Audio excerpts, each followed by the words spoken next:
Bueno, pues antes que nada y de pasaros con Mary, que os dé la bienvenida, que es la anfitriona, la presidenta de la asociación, os voy a situar un poco el contexto de estas charlas. Estas charlas forman parte de un conjunto de actividades que venimos haciendo todo el mes de noviembre, que es un plan de sensibilización sobre el trabajo del hogar y los cuidados. Este proyecto, que se llama Cuida 5 Plus, lo iniciamos el año pasado con una serie de acciones formativas. Hicimos también una guía dirigida a las trabajadoras del hogar con cuáles eran sus derechos y cuáles eran las obligaciones de los empleadores y de las empleadoras. Hicimos también un cómic representando la vida de dos mujeres migrantes que llegan a un país como España, empiezan a trabajar y se encuentran que debido a que no tienen reconocidos unos derechos determinados, pues se ven en situaciones de la vida cotidiana totalmente desesperadas, ¿no? Este año, como continuación de ese proyecto del año pasado, donde también tenemos una plataforma que estamos trabajando en ella para hacer a través de ella cursos, talleres, que puedan tener todas ustedes formación de las últimas normativas que les afectan, de actividades que se hagan y demás, pues también la estamos trabajando a la vez en este proyecto. Y el plan de sensibilización, hemos hecho ya 5 performances en la calle, que las llamamos mariposas monarcas, porque bueno, nos parece muy importante sobre todo la importancia que tiene la autoestima, ¿no? de las mujeres que llegan y que se pierden muchas veces en todo el proceso migratorio, ¿no? Yo por lo que vosotras contáis, no me estoy apropiando ni mucho menos mi intención de ninguna historia, ¿no? Y entonces, pues la idea de la mariposa es esa metamorfosis, ¿no? Y cuando parece que la mariposa, la oruga se iba a morir, se transforma en mariposa, ¿no? Pues un poco es la filosofía que hemos querido llevar a esas performances. El reconocimiento del trabajo de los cuidados, el reconocimiento de las trabajadoras, el reconocimiento de que son mujeres con derechos, y hemos pasado por 5 espacios públicos de la ciudad de Huelva con una compañera de ustedes que algunas conocéis, que es Xiomara, que es actriz y ha estado haciendo una representación como trabajadora del hogar y cuidado, llamando la atención de las personas en la calle para visibilizar la situación en la que se encuentra el sector. Aparte de esas performances, tenemos hoy estas charlas, que es un foro de asesoramiento jurídico sobre la nueva normativa que os afecta, para que tengáis todo lo claro posible y aprovechéis que tenemos aquí a Guillermo, que ahora lo presentaremos, para hacerle todas las preguntas que queráis en base a lo que os importa. Y luego tenemos 3 charlas informativas a las que también os invitamos a participar en la Universidad de Huelva, que serán los días 30 de noviembre, es decir, este miércoles, de 6 a 8 de la tarde, 2 de diciembre, también de 6 a 8 de la tarde, y 9 de diciembre, de 6 a 8 de la tarde, en la sala Galileo 2.1 del campus del Carmen, ¿vale? De la Universidad de Huelva. Allí vamos a hacer 3 charlas con una psicóloga que les va a hablar a ustedes pues, de que son sujetas con derechos, de cómo afrontar las violencias económicas que también existen, ustedes las padecen, y la tercera, sobre el autocuidado, exactamente. Entonces yo creo que son 3 charlas que las pueden a ustedes ayudar muchísimo y bueno, pues ese interés la hacen. Y nada, el foro de hoy, yo les voy a hacer una pequeña reseña de Guillermo antes de darle paso, y les doy paso a Mary, que es, como digo, la anfitriona, para que la salude ustedes. Yo soy aquí una simple colaboradora. Bueno, pues... Mira, Guillermo, que estoy tirando las entradas. Vale. Guillermo, si alguien quiere entrar, porque va a haber también gente que se conecte desde Sevilla. Estate, por favor, si no te importa, atento para admitirlas. Gracias. Sin problema. Bueno, pues Guillermo Belloguar es inmigrante de origen argentino, padre de 2 niñas, con formación jurídica en su país de origen y 20 años de experiencia ejerciendo en su país la profesión de abogado. Acá en España, mientras se vuelve interminable el tortuoso trámite para el reconocimiento de sus títulos, ha realizado con éxito un máster de Antropología Social en la Universidad de Sevilla. Tiene a su cargo la coordinación de la asesoría jurídica de la ODS desde el año 2018 y hace de todo un poco para poder ganarse la vida. Es asesor jurídico de la Asociación de Trabajadoras del Hogar de Sevilla desde el año 2018 y asesora y acompaña a la Asociación de Trabajadoras del Hogar de Sevilla. Y a nosotros ahora. Y ahora a Huelva para todas y todas. Bueno, pues yo le doy paso un momentito a Mary antes de que le empiece con la charla. Pues nada. Buenas tardes, Guillermo. Buenas tardes, Mary, ¿qué tal? Un saludo. Pues nada, para las que no me conocen, que creo que no hay ninguna que me conozca, ¿no? Y ellos, ¿no? Bueno, yo soy Mary Martín, la presidenta de la Asociación Latinoamericana Huelva para Todos y Todas. Y nuestro afán y todo el interés que tenemos es traerle a todos ustedes la información verídica y pertinente para que en un momento dado puedan ustedes ser conocedoras de sus derechos, cómo abordar una contratación, aparte también cómo discutirle y pelearle a un empleador cuando les quiere decir que no les va a pagar X sino Y, ¿vale? En esta oportunidad vamos a contar con este especialista, que es Guillermo, que el apellido no lo voy a decir, Belloguar.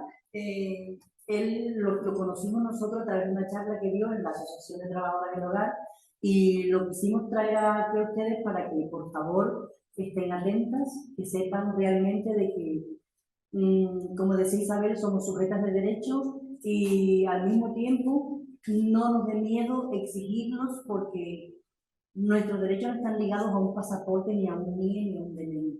Nuestros derechos están ligados a una relación laboral, a un trabajo que hagamos y a un trabajo que realizamos y que tiene que ser pagado con todas las garantías, ¿vale? Pues nada, yo le doy la bienvenida y les agradezco que estén aquí en presencia. Gracias, Guillermo, y gracias, Isa. Muy bien. Gracias, Mary.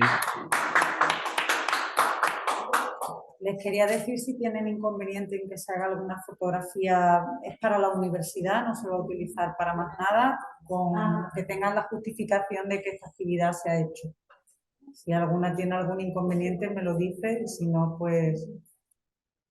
¿Para ir a la universidad? No, es solamente una foto para, a efectos de que la universidad sepa que la charla se ha hecho, no la vamos a utilizar para nada más.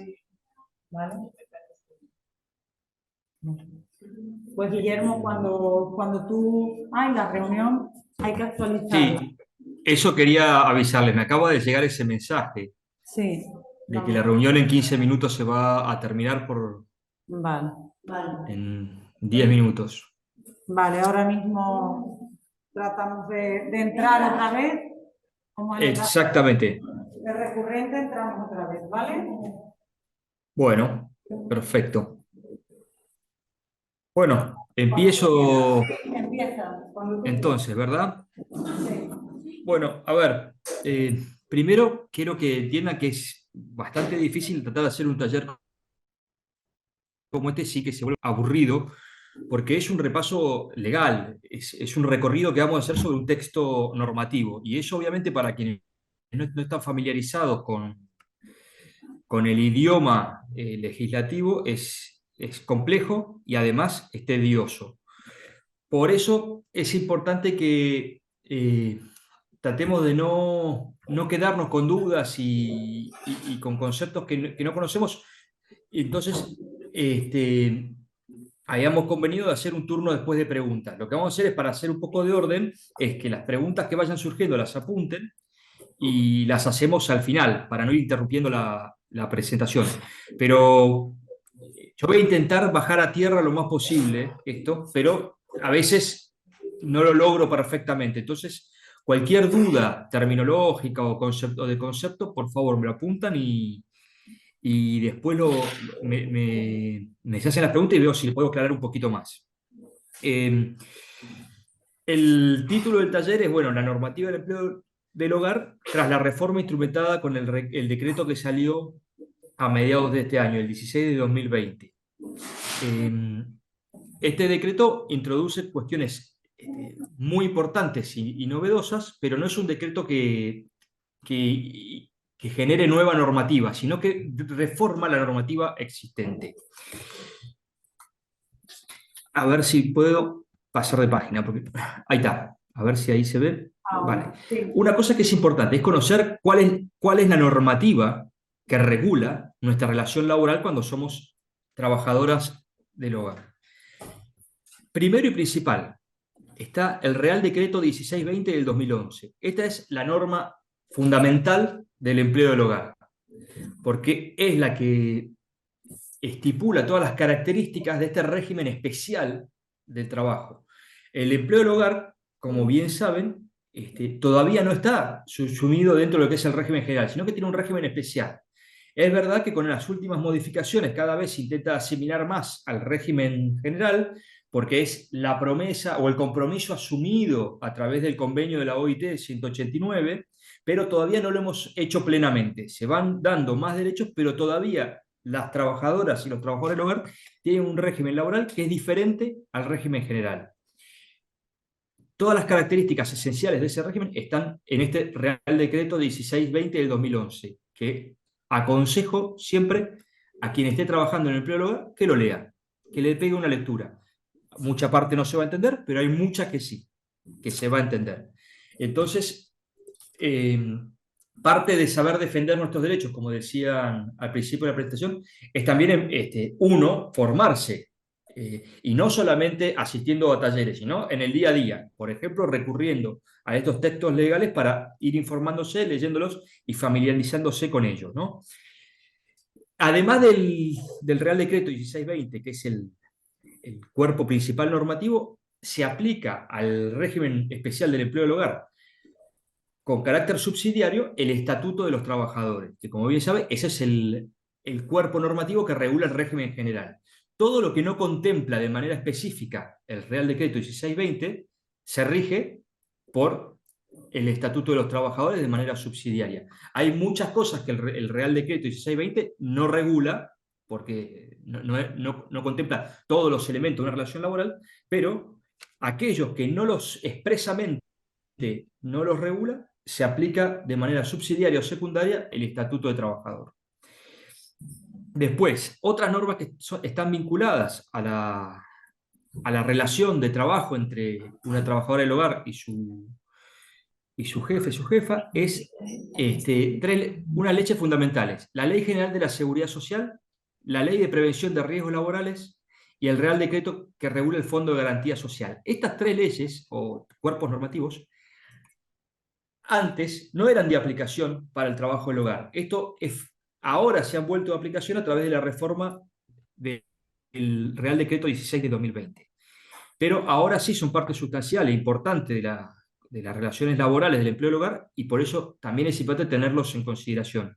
Lo mismo las normas que fijan todos los años el salario mínimo interprofesional, porque el salario del empleo del hogar, como bien saben, está también regido por este salario mínimo interprofesional. Es decir, que no puede ser inferior a lo que marca todos los años el gobierno de cuál es el salario mínimo por la jornada completa y los parciales.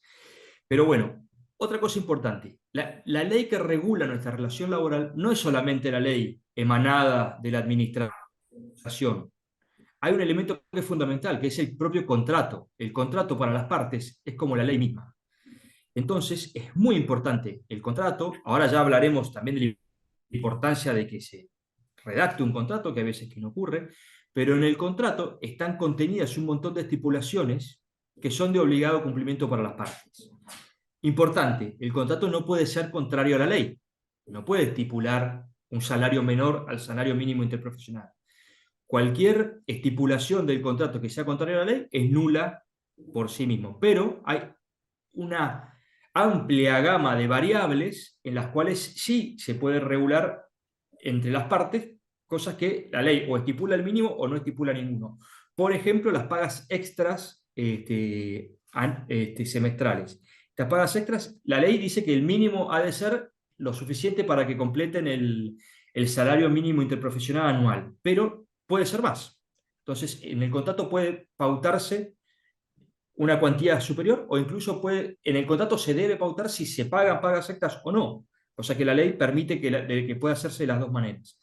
Pero bueno, por último, esto sí por ahí menos importante, pero que suele incidir en la relación, son los usos y costumbres locales y profesionales. Ya más adelante vamos a hablar de un ejemplo de usos y costumbres, pero bueno, lo cierto es que muchas veces las relaciones laborales,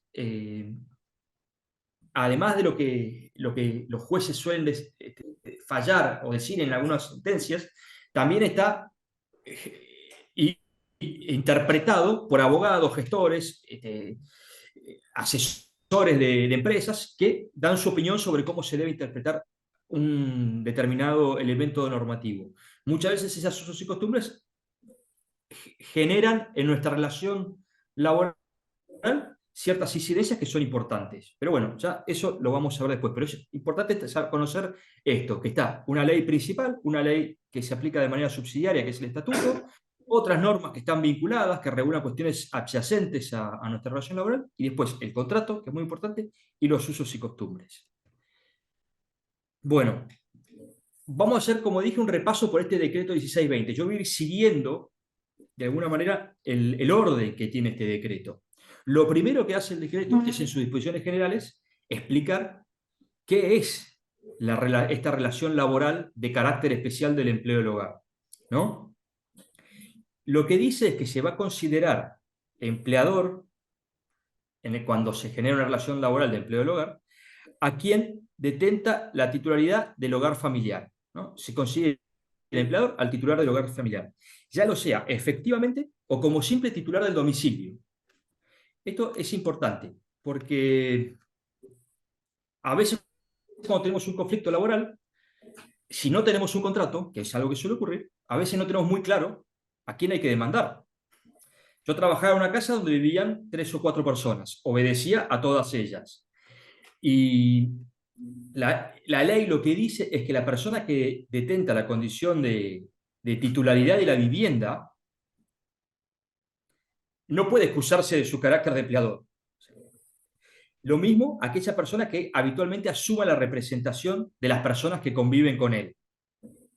Ahí ya tenemos una forma de identificar a quienes que tenemos que demandar si tenemos un conflicto.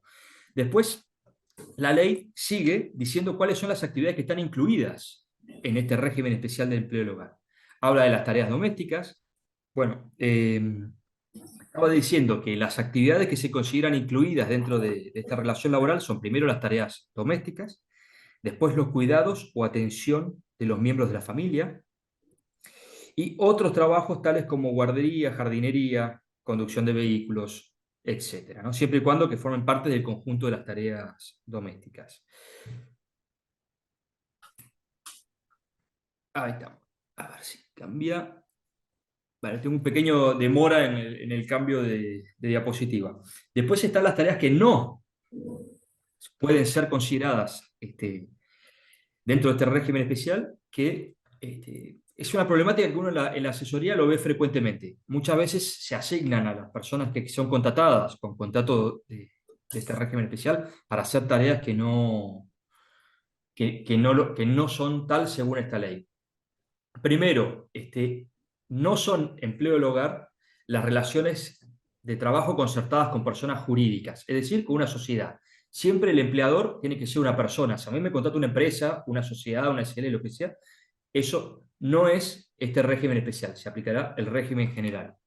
Después, también están excluidas las relaciones concertadas a través de las empresas de trabajo temporales. Esto es algo que suele suceder en el empleo del hogar, y que cuando esto ocurre, al momento de tener un conflicto y llevar a esto ante un tribunal, el invocar la contratación a través de empresa de trabajo temporal es un elemento que hace entender al juez que acá debe aplicarse el Estatuto de los Trabajadores y no este régimen especial. Después, relaciones de cuidadores no profesionales en atención a personas en situación de dependencia a domicilio. Perdón, cuidadores profesionales, primero contratados por instituciones, por eso, bueno, es algo menos habitual. Y después la relación de cuidadores no profesionales en atención a personas en situación de dependencia y de domicilio. Este punto es el importante porque esto es algo que suele suceder mucho. Personas que son contratadas para hacer tareas o que su contrato está bajo el régimen del empleo del hogar y están cuidando y atendiendo a personas en situación de dependencia.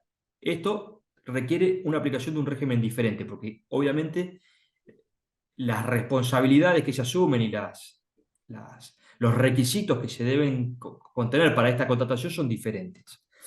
Después, bueno, hay otros puntos más que no se van a entender, empleo del hogar, que es las relaciones concertadas entre familiares que no sean remuneradas, el trabajo a título de amistad, benevolencia o buena vecindad, los servicios de cuidado o atención de los medios de la familia, que se dan a cambio de comidas, alojamiento o siempre compensaciones de gastos, y los servicios domésticos compartidos con otros ajenos al hogar familiar en actividades o empresas del empleador. Este es otro punto que suele darse bastante. Una persona tiene en su casa a una empleada trabajando bajo este régimen, pero la hace ir algunos días a la semana a su oficina a hacer otras tareas. Eso, si uno puede probar eso, puede aducir posteriormente que su relación laboral no estaba encuadrada dentro de este régimen, sino que era el régimen general.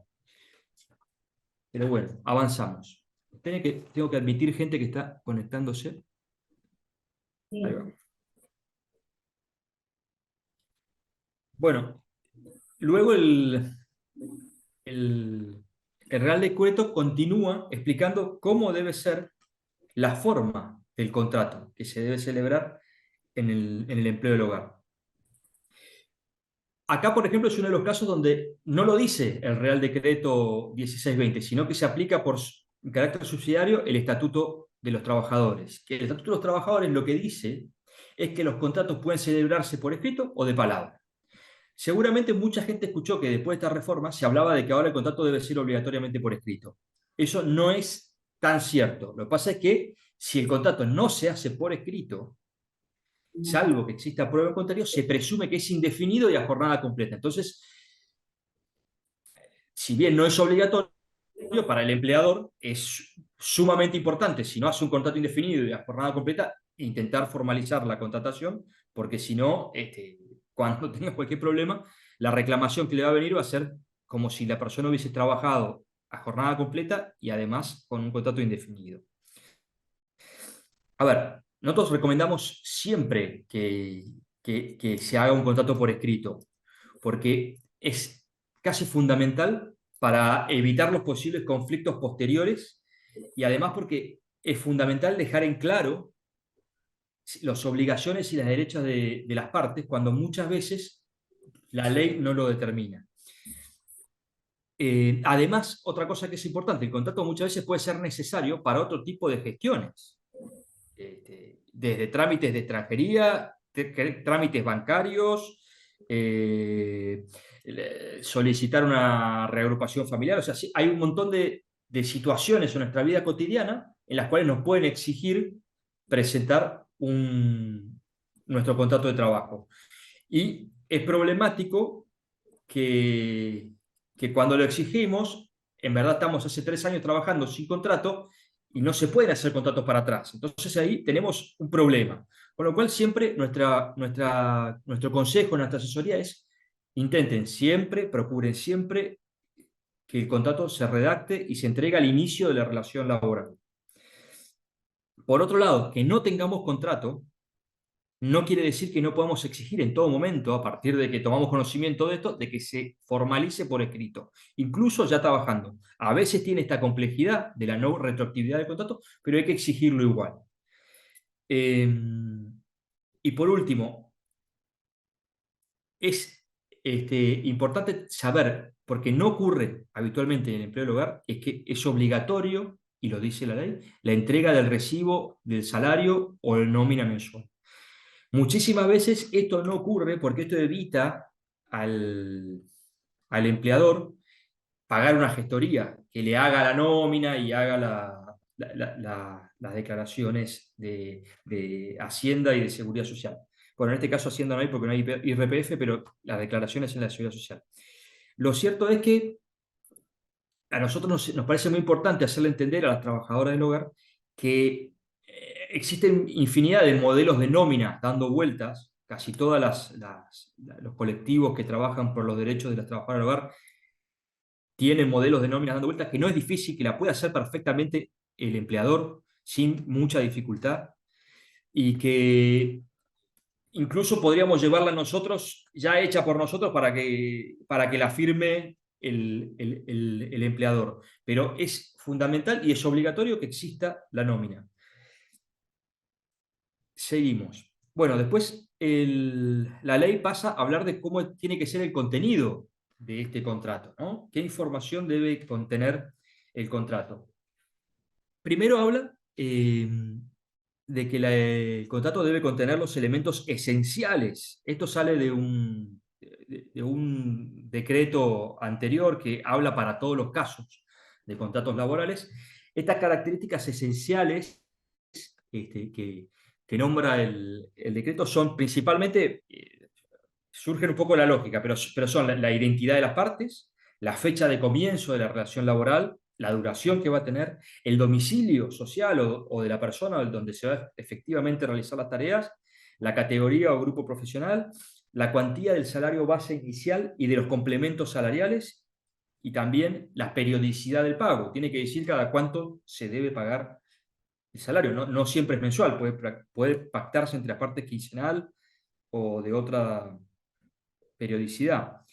Después tiene que decir cuál es la duración y la distribución de la jornada, la duración de las vacaciones y, en su caso, la modalidad de atribución y de determinación de esas vacaciones. Más allá que en el régimen de empleo del hogar, como ahora vamos a ver, la ley propone una forma de determinación. También tiene que contener el contrato los datos, los plazos de preaviso, si existe el convenio colectivo. Saben que en el empleo del hogar no existe lamentablemente el convenio colectivo, ni difícilmente exista, porque se entiende que la patronal no puede estar debidamente representada, lo cual no es así porque en otros países hay convenios del empleo del hogar, pero bueno, actualmente estamos en esa situación. Y después, el Real Decreto 1620 del 2011 sí expone concretamente qué elementos vinculados a lo que es la propia relación laboral del empleo del hogar tienen que figurar también en el contrato. Y habla de las prestaciones salariales en especie, cuando se hayan convenido, porque pueden no convenirse, la duración y la distribución de los tiempos de presencia pactados, así como el sistema de su retribución y compensación, ya vamos a hablar de eso, el régimen de las pernoctas, también si se han pactado, y, no, y la ley nada más que eso, dice,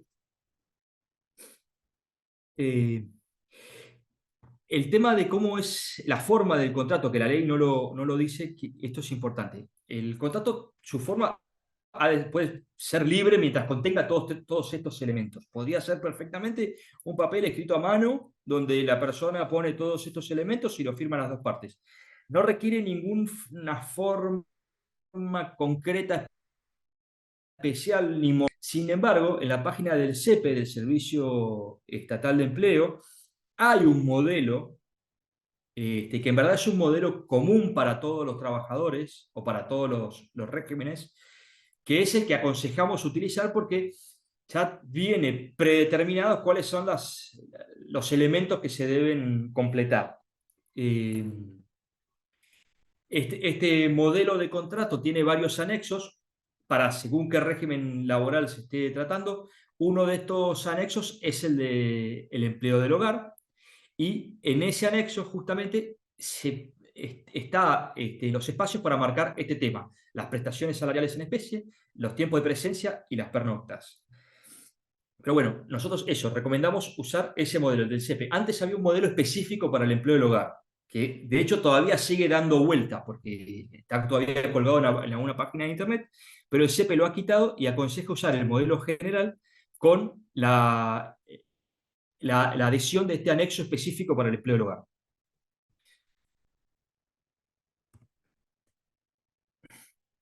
Seguimos adelante. Bueno, ahora vamos a hablar.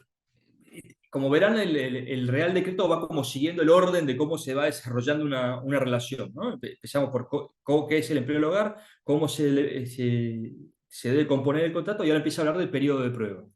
Como les decía, esto va siguiendo el orden de la propia normativa.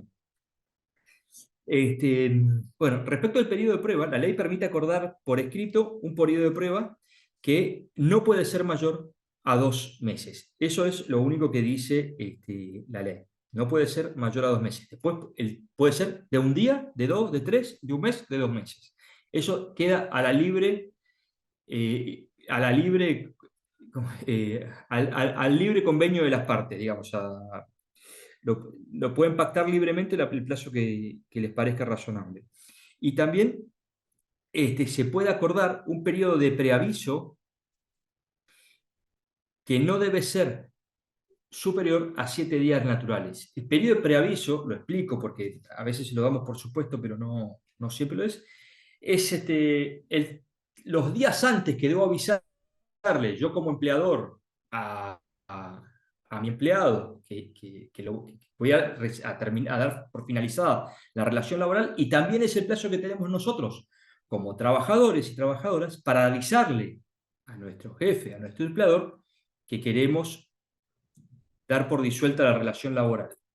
Las dos partes tenemos el deber de dar un aviso con un determinado plazo, y las dos partes debemos compensarlo económicamente si no lo hacemos. Ya vamos a hablar un poco más de esto.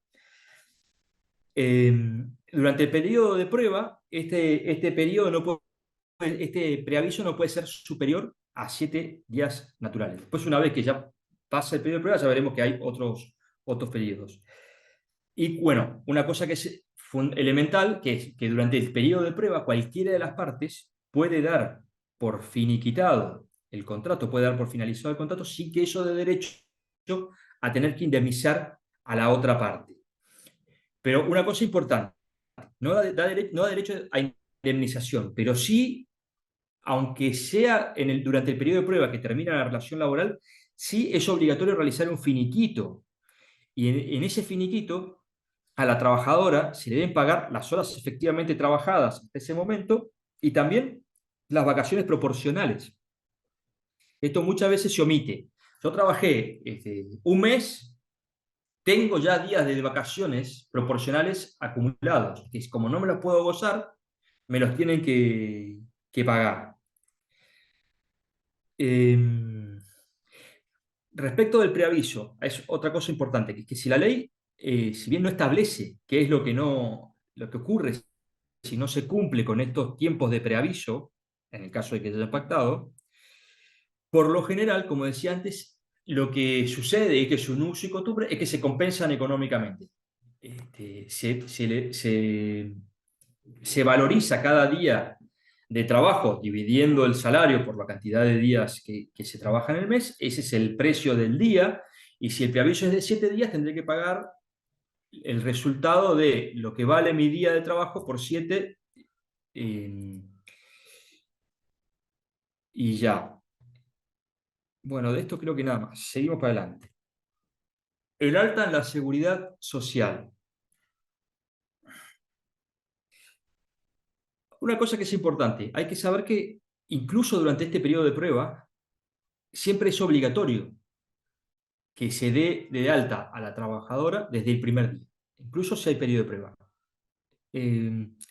Muchas veces no ocurre, pero es importante que lo tengamos en claro, que aunque sea periodo de prueba, desde el primer día se me debe dar de alta en la seguridad social. Y el alta y el pago de las cuotas a la seguridad social lo debe hacer obligatoriamente el empleador. Y a partir del 1 de enero del 2023, como consecuencia de esta reforma que venimos hablando de este año, ya no puede hacerlo la trabajadora cuando se trabaja menos de 60 horas mensuales. Hasta ahora, hasta el 1 de enero del 2023, cuando había un contrato de trabajo que era por menos de 60 horas mensuales, la ley permitía que las partes decidiesen de común acuerdo si era la trabajadora quien se encargaba de pagar todos los meses las cuotas sociales. Es decir, el empleador le daba todo el dinero, el bruto, digamos, y ella desde su cuenta se le debitaba a la trabajadora estas cuotas. Esto ya lo han quitado de la ley, y quienes tengan actualmente este sistema funcionando, aquellas relaciones laborales entre trabajador y empleador, que actualmente es la trabajadora quien está haciendo el pago a la seguridad social de sus cuotas, van a tener a partir del 1 de enero un plazo de 3 meses, si yo mal no recuerdo, para regularizar esto. La obligación de esta regularización es de la empleadora, de la persona, perdón que sigo admitiendo gente, de la persona que nos ha contratado. Pues bien, en la solicitud de alta, que ahora se hace principalmente por internet, con un portal que se llama Importas, hay algunos datos que han de ser obligatorios. Entre ellos es el número de horas de trabajo, tanto mensuales como semanales, el importe del salario pactado, tanto por hora realizada como mensual, y la parte proporcional de las pagas extraordinarias. Y en su caso, también se debe identificar el importe del salario mensual acordado en especie,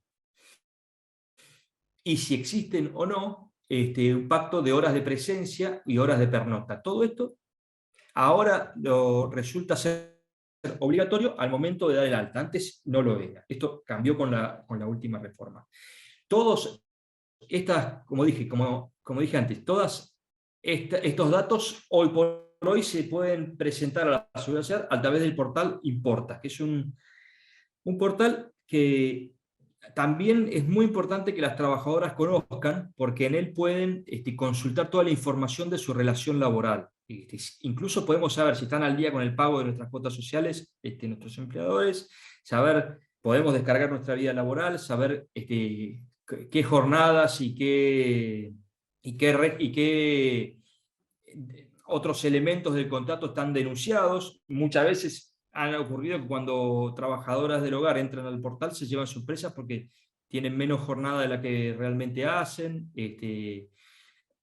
tienen cuotas sociales que en consecuencia también son más bajas de las que creían y demás.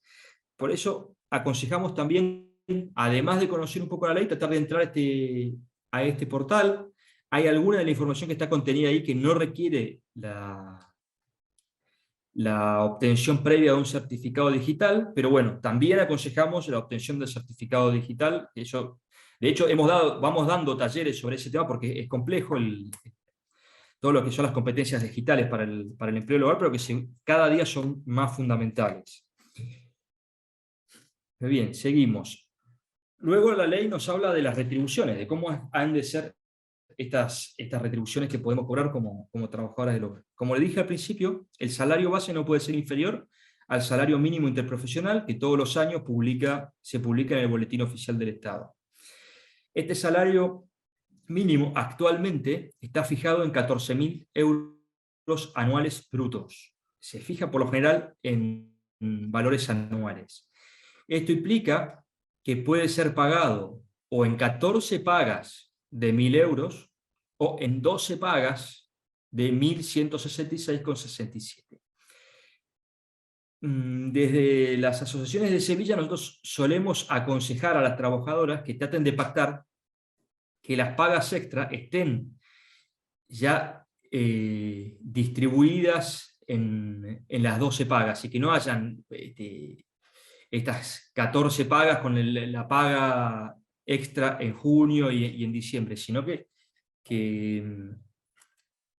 la medida que se pueda sea distribuida proporcionalmente en las 12 mensualidades. Porque suelen haber problemas a la hora de liquidar finiquitos y demás con el tema de las pagas extra no devengadas.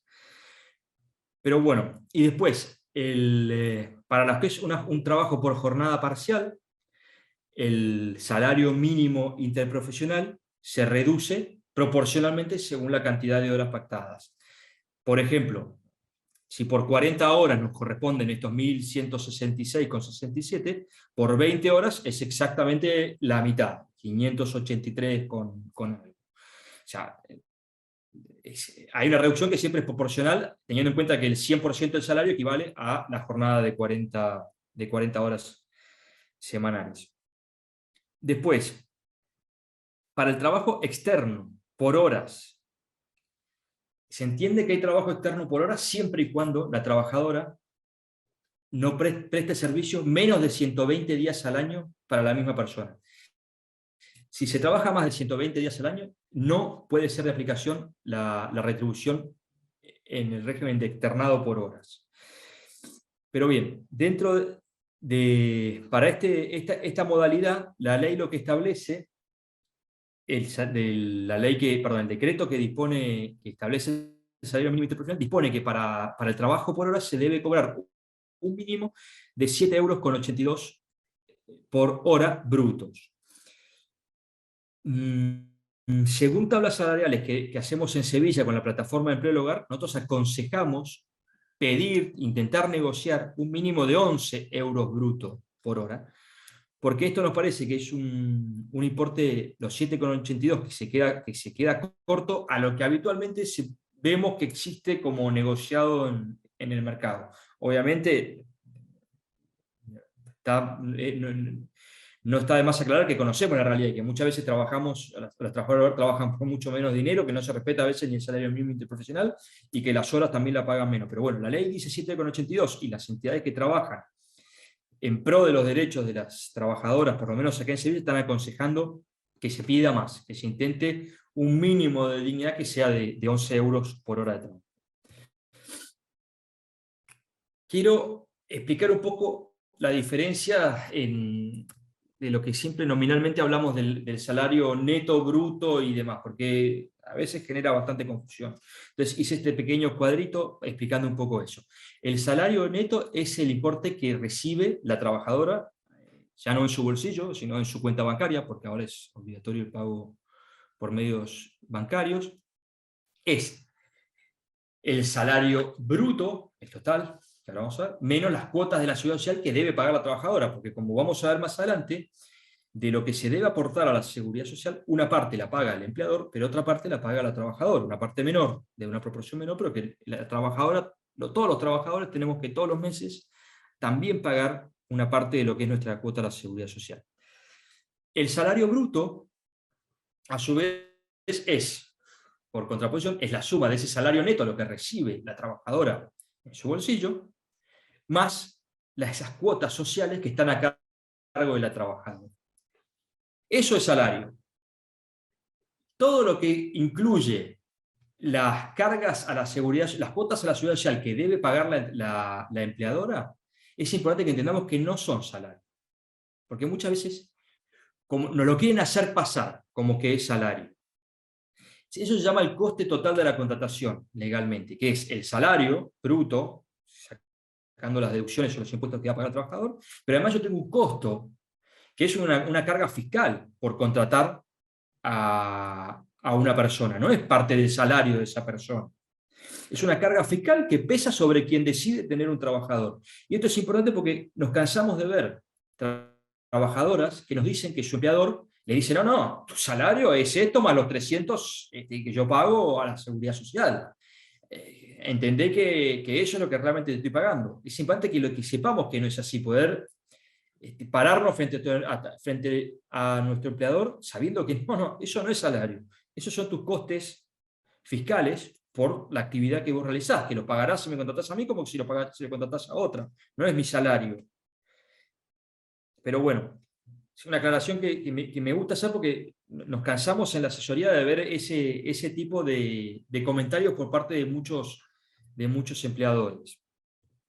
Seguimos. Las cotizaciones a la seguridad social. Esta es una parte que es muy compleja, es muy aburrida y que por lo general genera mucha confusión. Voy a intentar aclarar lo máximo posible, pero entiendo que no lo entiendan y que después haya preguntas sobre esto. Las cuotas a la seguridad social, en este régimen especial del trabajo del hogar, se calculan diferente en el régimen general. En el régimen general, ese porcentaje que es mi cuota, se calcula sobre mi salario. Yo gano 1.000, entonces mi cuota será un X% de 1.000. En el régimen del empleo del hogar, no. Se calcula sobre una base de cotización que no es nuestro salario, sino que es una base que se calcula según tramos que se han establecido siguiendo unos rangos de si gano entre tanto y tanto, como pueden ver en esta tabla que está en la diapositiva. Honestamente es una opinión personal, pero creo que esto es mefistofélico, no entiendo el sentido de esto. Alguien ha querido ser creativo en la seguridad social y ha inventado este sistema de tramos que por lo general han prestado más confusión y sobre todo han generado situaciones que son injustas. Porque, como pueden ver acá, si yo cobro miren el tramo 2, que es si alguien que cobra entre 269,01 hasta 418, se va a entender que su base de cotización es 379, o sea que su cuota se va a calcular sobre 379. Es decir, que si yo cobro 418, yo cotizo por 379 y perdí el resto. Con la misma injusticia que si cobro 270, cotizo por 379. Una injusticia que en este caso beneficia a la trabajadora, pero que no deja de ser una irrealidad, que bien podría aplicarse un sistema igual al del régimen general y que no generaría mucha problemática. Por lo general, los abogados especialistas en eso se cuestionan que no entienden muy bien la funcionalidad de este sistema, pero bueno, alguna razón económica debe haber habido para que así lo implementen. Lo cierto es que esto, como ven acá, hay 10 tramos, recién a partir de los 1439,01 es que mi base de cotización pasa a ser lo que es realmente mi salario. Si yo gano 1.450, el porcentaje de cotización es sobre los 1.450. Para abajo son estos tramos que están publicados en la página de la Seguridad Social, se pueden consultar fácilmente, pero que por lo general generan más confusión que claridad. Bueno, me acaba de mandar otro aviso de que se termina la sesión en 10 minutos, así que seguimos. Y haremos la misma operación que antes. Exacto, todas las veces que sea necesario. Muy bien. Bueno, ahora, ¿cuánto es esa cuota que debe cotizar en esta relación? La vamos a poner en porcentajes y en datos numéricos. La trabajadora, yo como trabajadora del hogar, de mi salario neto, se me va a descortar un porcentaje. Pero que recuerden, no es un porcentaje de mi salario, sino de aquel tramo que se identifica según mi salario. Pero ese descuento es de un 4% para contingencias comunes. Esto significa es para cubrir todo lo que son las bajas por embarazo, por maternidad, ya todas las prestaciones que ya más adelante vamos a ver. Ahora hay una cotización, y ahora hay una cotización del 1,05 por desempleo, el paro, que también vamos a hablar más adelante. Antes la trabajadora solo tenía que pagar el 4,7 de su base regulatoria, hoy es el 4,7 de las contingencias comunes, más el 1,05 de desempleo o derecho a paro, para que quede claro. Es decir, que en total, de nuestra base de cotización se descuentan el 5,75%, y eso es lo que la trabajadora ha de pagar todos los meses en concepto de sus cargas sociales. Después, la empleadora, la parte empleadora, tiene que pagar más rubros. Paga contingencias comunes, también contingencias profesionales, desempleo y fogasa, que ya vamos a hablar de qué es el fogasa. Pero esto quiere decir que paga el paro, el fogasa tiene porcentajes que son más elementos de los cuales se descuentan ciertos porcentajes, o más rubros. Acá, ahora, con esta modificación que hubo en la ley, hay una gran cantidad de posibilidades de cuál es el porcentaje total que se debe descontar, porque depende de las bonificaciones que pueda tener el empleador o la empleadora. Hasta ahora había bonificaciones solamente para la primera contratación de alguien, de una trabajadora hecha posteriormente al 2012, y había una bonificación para las familias numerosas, que era del 20% para el primer caso y del 45% para el segundo caso. Ahora se agregan nuevas modificaciones que propone la ley, entre ellas la más importante es una bonificación del 80% para todos los casos en lo que es la cuota por desempleo y fogasa. Es decir, que el Estado lo que ha previsto para que no sea de un impacto muy duro en la economía de las familias, que las trabajadoras puedan cotizar para el paro y cobrar el paro cuando se quedan sin trabajo, ha hecho que el Estado va a bonificar el 80% de estas cuotas Esto es hasta, si yo mal no recuerdo, está previsto hasta marzo del 2024, pero no recuerdo ahora bien la fecha, pero por un tiempo largo van a estar bonificadas estas cuotas. Y además se prevé una bonificación especial que puede variar entre el 35 y el 45 según las circunstancias económicas personales de cada familia. Y prevé que va a haber un sistema que va a tener que implementar el CEPE de cómo se valoran estas circunstancias y qué porcentaje se aplica. Con lo cual van a haber para cada familia un mundo diferente de bonificaciones, pero por lo general, y por eso ponemos acá, en el común de los casos actuales, el porcentaje total que debe pagar la empleadora como cuotas sociales es del 21,41% de esta base de cotización. Entonces, por un lado, 5,75 paga la trabajadora y 21,41 paga la parte empleadora. Bien, vamos a seguir adelante. Ahora vamos a hablar un poco de lo que nos habla la ley sobre las jornadas. Guillermo, Sí. un segundo, por avisar a Ana Milena y Marta, cuando la reunión se termine, porque en breve se acaba el Zoom, vuelvan a entrar otra vez en el mismo enlace y les daremos la admisión. Perfecto. Sobre todo para Perfecto. las personas que están virtual. Yo no sé si tienen intención de hacer un descanso o seguimos. Como quieran o sigamos, ¿no? Porque claro, Yo por mí sigo, pero digo, tienen no sé si tareas y estoy demás. Lo que agobiando. sí, no, si alguna tiene... De Huelva no que tenemos que viajar ninguno de... Claro, tienen que viajar fuera de Huelva y después se les va a Perfecto. hacer muy tarde.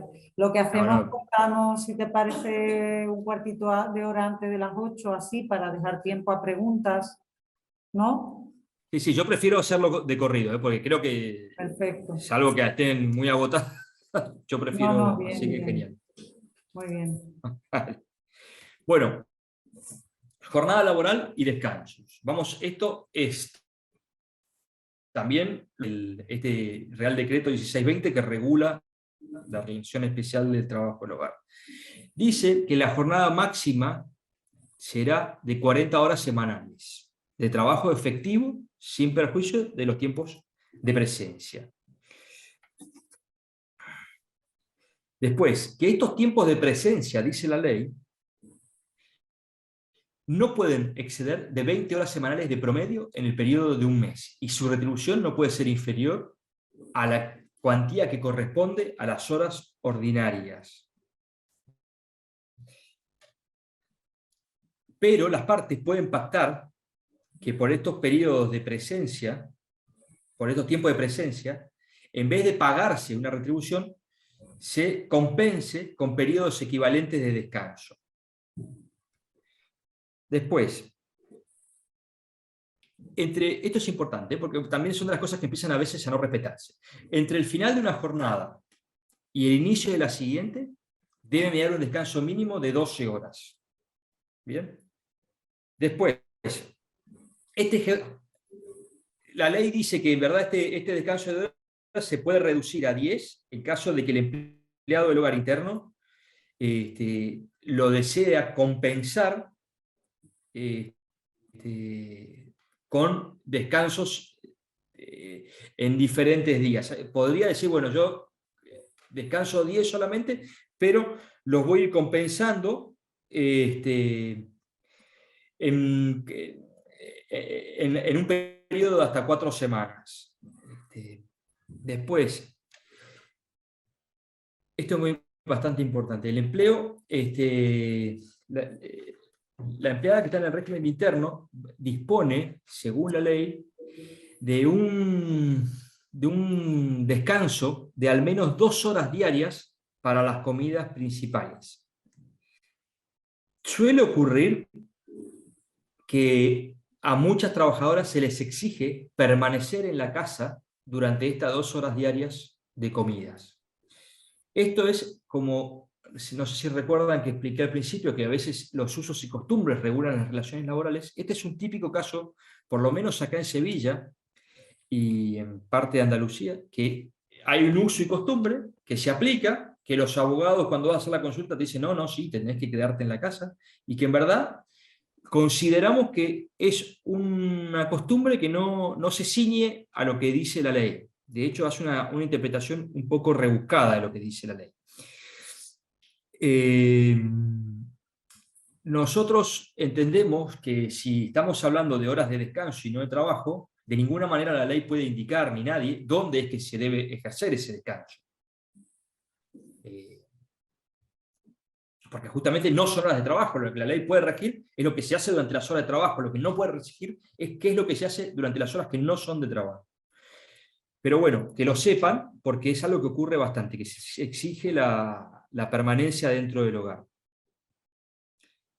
Después, esto es también muy importante, el descanso semanal es de 36 horas consecutivas, y dice la ley que deben comprender como regla general desde la tarde del sábado o la mañana del lunes y el domingo completo. Como regla general, se puede pactar otra cosa, pero si la trabajadora exige que se respete esto, se deberá respetar, salvo que haya circunstancias especiales que exijan que deba ser otro momento el descanso. Después, las horas extra. La ley dice que no pueden exceder de 80 al año.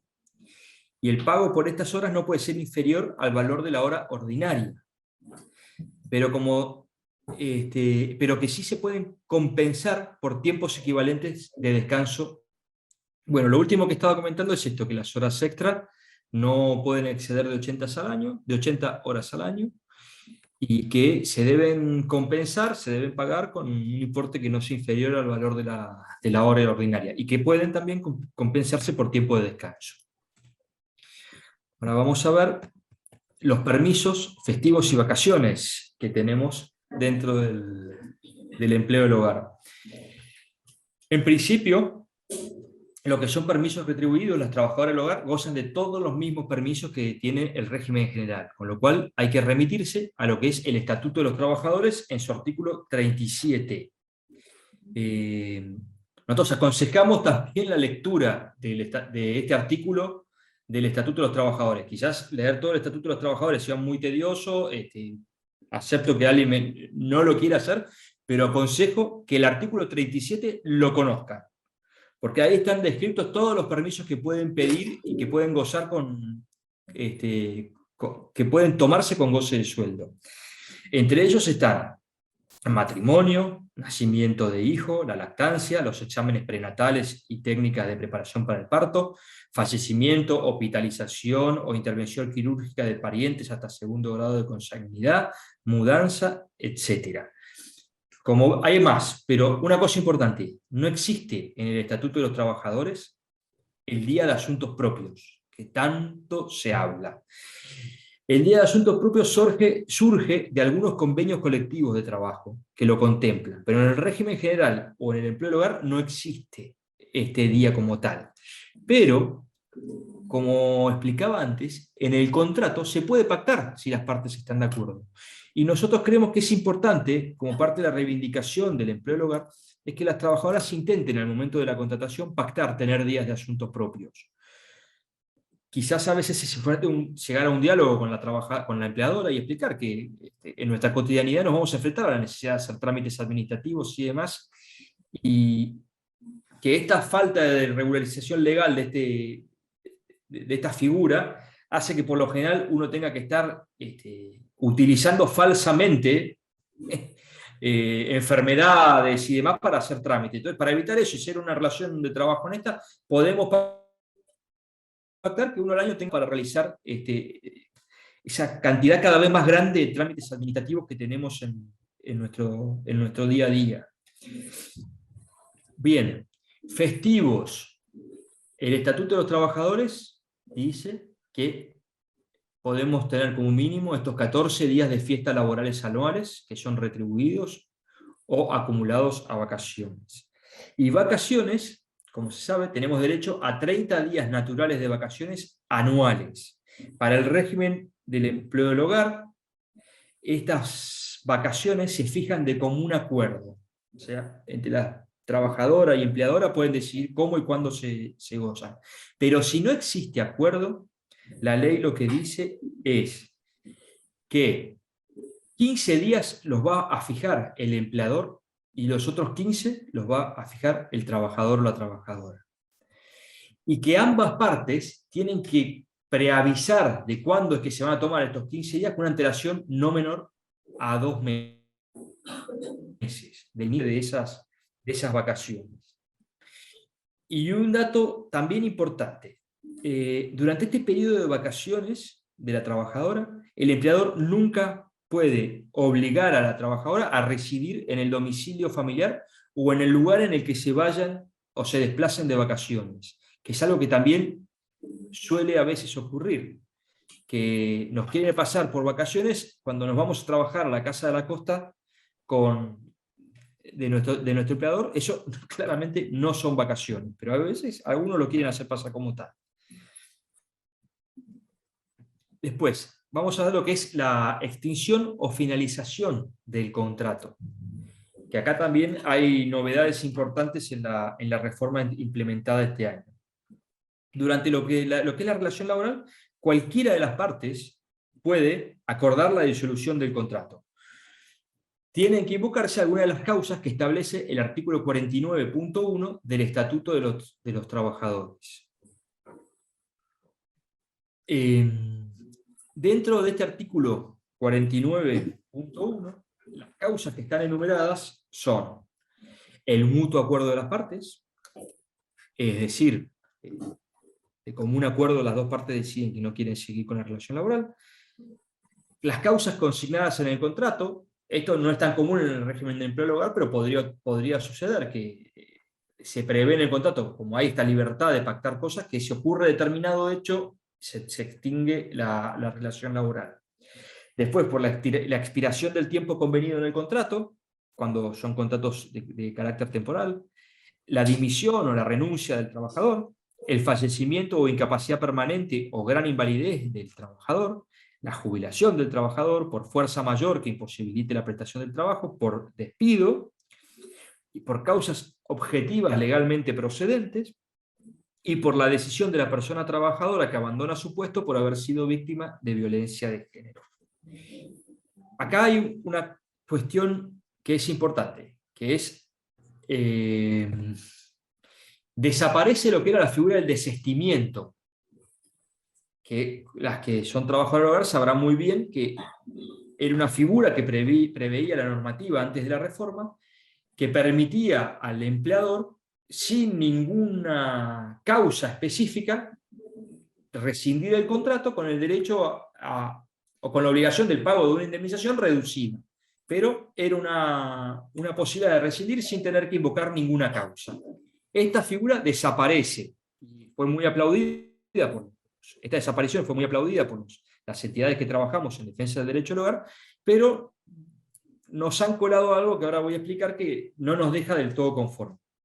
Si bien desaparece el desistimiento, el Real Decreto 1620 incorpora en el artículo 11, que es el que habla de la finalización del contrato, un nuevo apartado, el punto 2, donde dice que la relación laboral de empleo al hogar también se va a poder extinguir por alguna de las siguientes causas siempre que estén justificadas. Y habla. Esto es importante prestar atención. Disminución de los ingresos de la unidad familiar o incremento de sus gastos por circunstancias sobrevenidas. Segundo, modificación sustancial de las necesidades de la unidad familiar, que justifican que se prescinda de la persona trabajadora. Y 3, el comportamiento de la persona trabajadora que fundamente de manera razonable y proporcionada la pérdida de confianza de la persona empleadora. Acá hay cosas que a muchos de los que estudiamos esta normativa nos deja ciertas dudas. Yo me quiero detener un poquitito. Primero, que habla de que estas causas han de estar justificadas y no habla de probadas, a pesar de que mayoritariamente entendemos que debería haber querido decir eso, que el espíritu del legislador era decir que estas causas el empleador que quiere invocarlas va a tener que probarlas. Lo cierto es que el texto de la ley no lo dice. Entonces, esperemos no tener sorpresas más adelante cuando empiecen a caer juicios por despidos de esta naturaleza y y los jueces empiezan a interpretar esta normativa, ¿no? Por un lado es eso. Segundo, hay cuestiones que parece que son muy abstractas. Por ejemplo, la disminución de los ingresos de la unidad familiar o el incremento de sus gastos por circunstancias sobrevenidas. El incremento de sus gastos puede ser que se compró una Ferrari y no puede pagar el mecánico. Puede ser que decidió ir ahora, a partir de ahora, 3 veces por semana al casino. No sé, es como que no vemos que haya una limitación a poder invocar esta causal de finalización del contrato. El punto 2, ni hablar, es una nebulosa gigante, ¿no?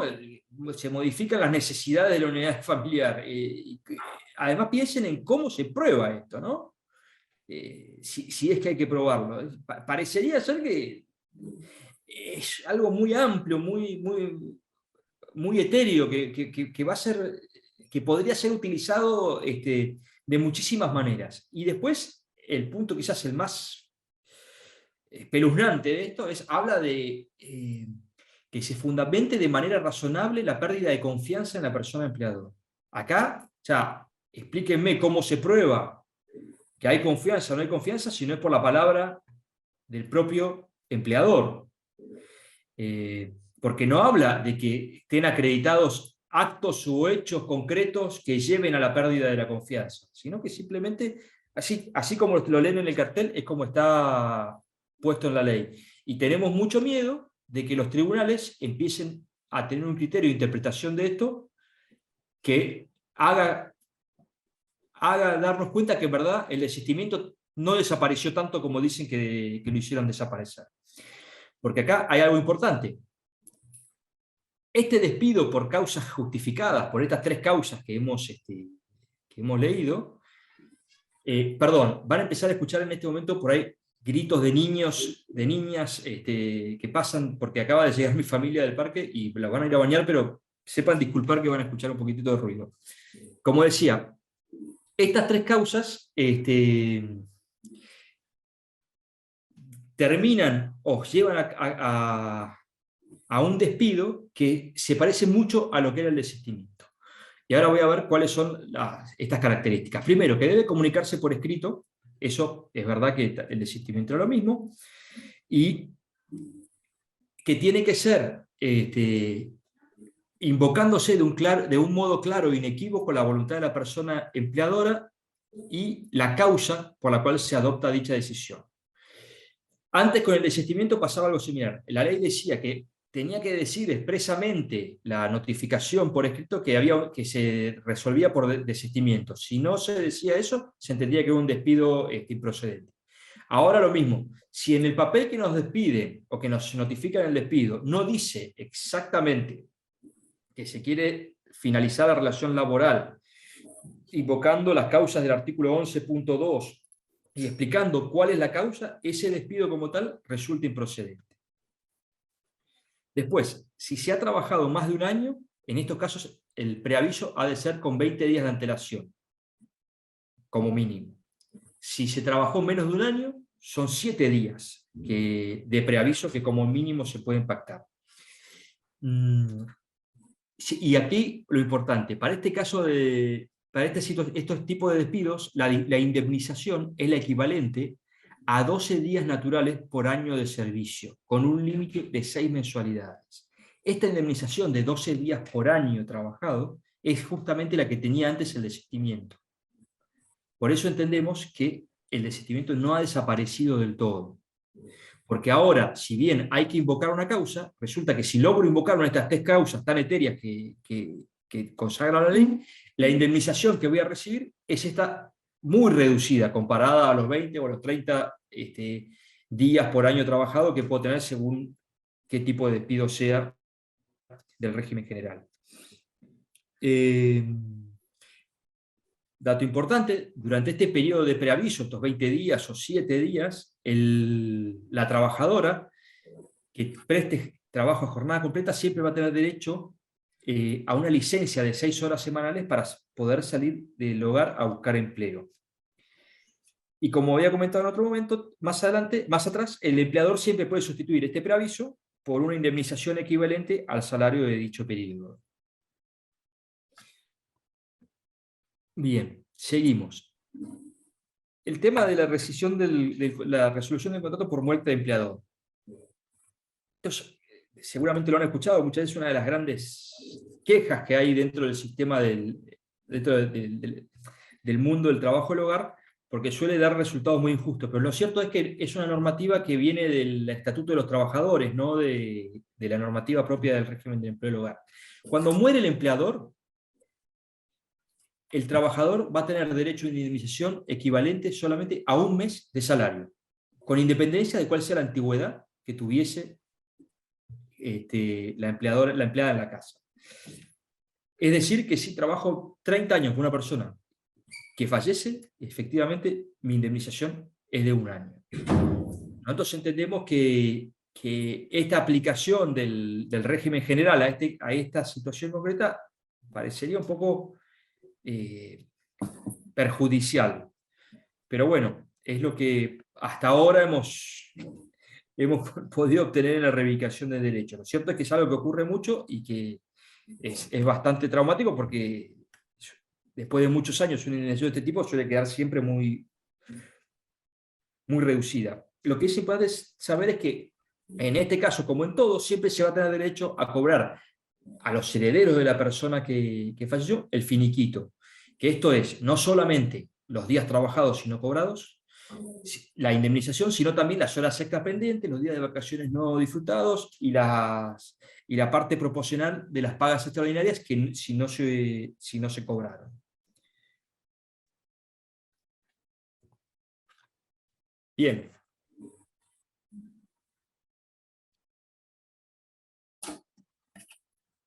Vamos a ver, ¿qué es entonces? Cuando no se aplica, cuando el despido que recibo no es una de estas causales que vimos antes, estamos en lo que se llama el despido improcedente, ¿no?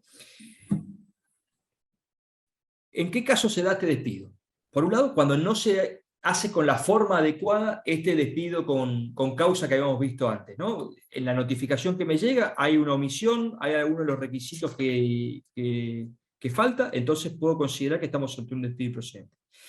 Y la otra causa que convierte un despido en improcedente es que no se ponga a disposición de la trabajadora la indemnización, esta de los 12 días naturales por año, al momento de comunicarle que tiene que dejar el trabajo por despido justificado. En este caso, cuando estamos frente a un despido improcedente, la indemnización que se debe pagar a la trabajadora es de 33 días naturales por año trabajado, con un límite de 24 mensualidades. Verán que la diferencia es muy grande, no solamente porque pasa de 12 días a 33, sino que antes el límite era de 6 mensualidades y ahora es de 24. Este límite de 6 mensualidades para una persona que trabajó 20 años o 24 años, reduce significativamente la indemnización a la que tiene derecho. En cambio, si el despido es improcedente, puede cobrar hasta 24 salarios, sueldos de lo que cobra cada mes. Bien, seguimos adelante. Vamos a ver ahora el tema de las prestaciones sociales, que habíamos repasado rápidamente al principio. En regla general, las trabajadoras del hogar tienen derecho a las prestaciones de la seguridad social en los mismos términos y condiciones del régimen general, ¿verdad? Ahora, la reforma de este año, del decreto 16 de 2022, en lo que consideramos lo que es la cuestión más importante,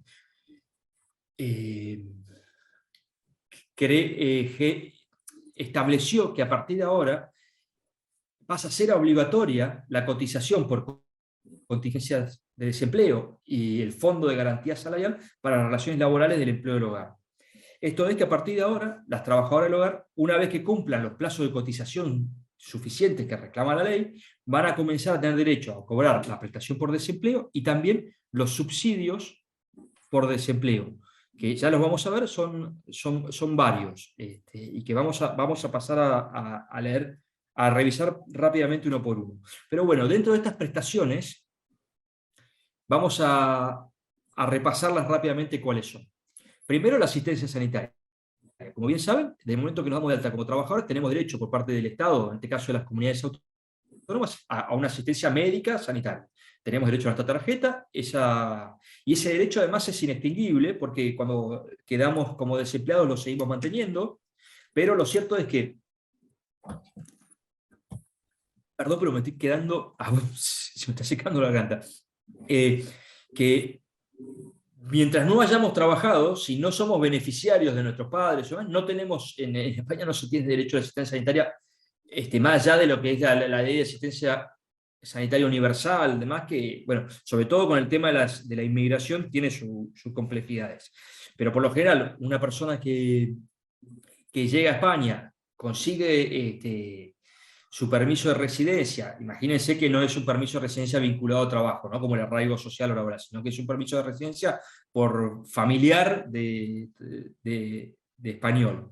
Hasta que esa persona no consigue su primer trabajo, tiene un derecho a la asistencia sanitaria menor, más sesgado que cualquier otra persona que sí tiene este derecho cubierto. Pero bueno, además de la asistencia sanitaria, están los subsidios por incapacidad temporal, que son las famosas bajas por enfermedad o accidente, las bajas y subsidio por nacimiento, cuidado del menor, la prestación de maternidad, la prestación también por riesgo durante el embarazo y la lactancia, la prestación por cuidado de menores afectados por cáncer u otra enfermedad grave, los subsidios por incapacidad permanente, la jubilación, la prestación por muerte y supervivencia, lo que le dicen aquí la pensión de viudedad u orfandad, y las prestaciones familiares, por hijo menor a cargo, por nacimiento, adopción, etc. Y ahora se agregan a este listado de prestaciones para las trabajadoras del empleo del hogar la prestación contributiva por desempleo, el paro, y los subsidios por desempleo. Vamos a ver cómo es que se aplica esto del paro a las trabajadoras del hogar. Hay ciertos requisitos previos. Primero, estar afiliada o afiliado y en situación de alta o asimilar alta a la Seguridad Social. El paro es solamente para aquellas personas que tienen una relación laboral registrada, dada de alta en la Seguridad Social. Si estamos trabajando en negro, lamentablemente el día que termina la relación laboral no tenemos derecho a esta prestación.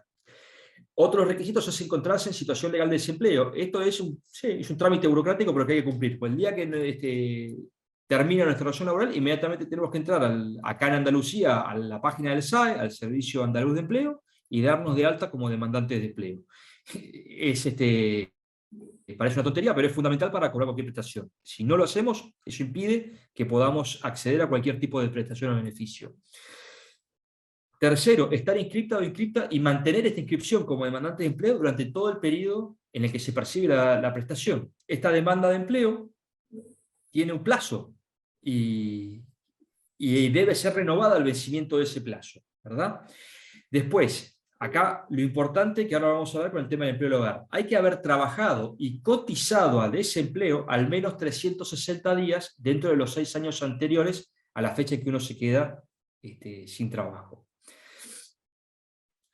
Cuando apareció esta modificación de la ley, inmediatamente empezaron las consultas de las trabajadoras del hogar, de decir, yo si mañana me echan, ¿puedo cobrar paro?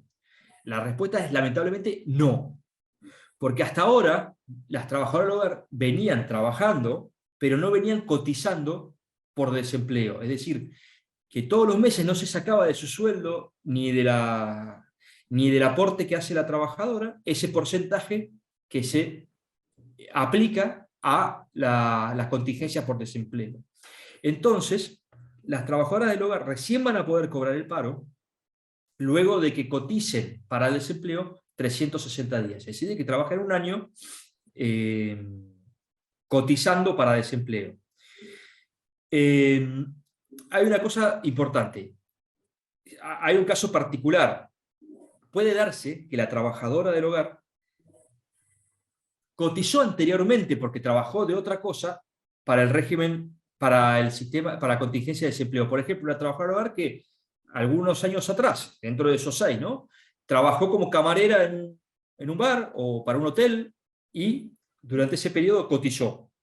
En ese caso, esas cotizaciones, si están hechas dentro de esos 6 años, se pueden tomar para alcanzar el derecho al paro cuando es despedida actualmente.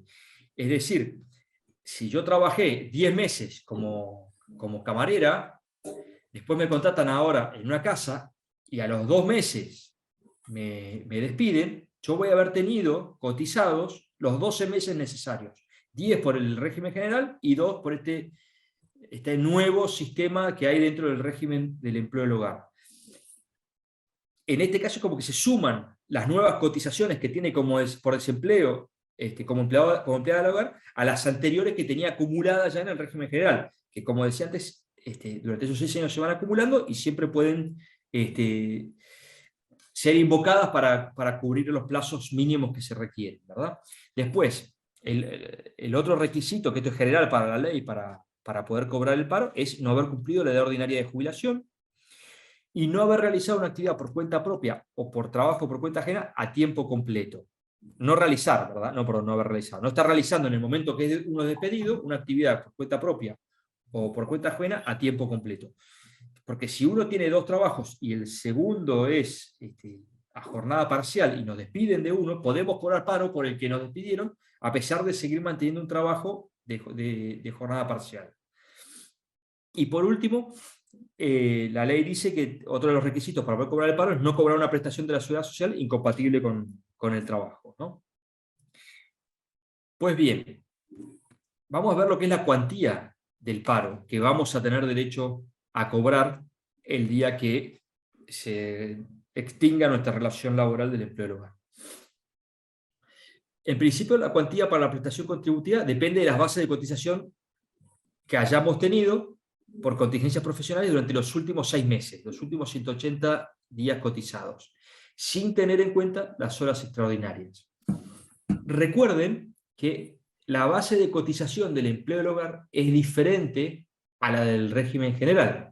Entonces acá va a variar la cuantía del paro comparada con el régimen general. Una trabajadora del hogar que cobra 1.000 no va a tener la misma base de cotización que una camarera que cobra 1.000.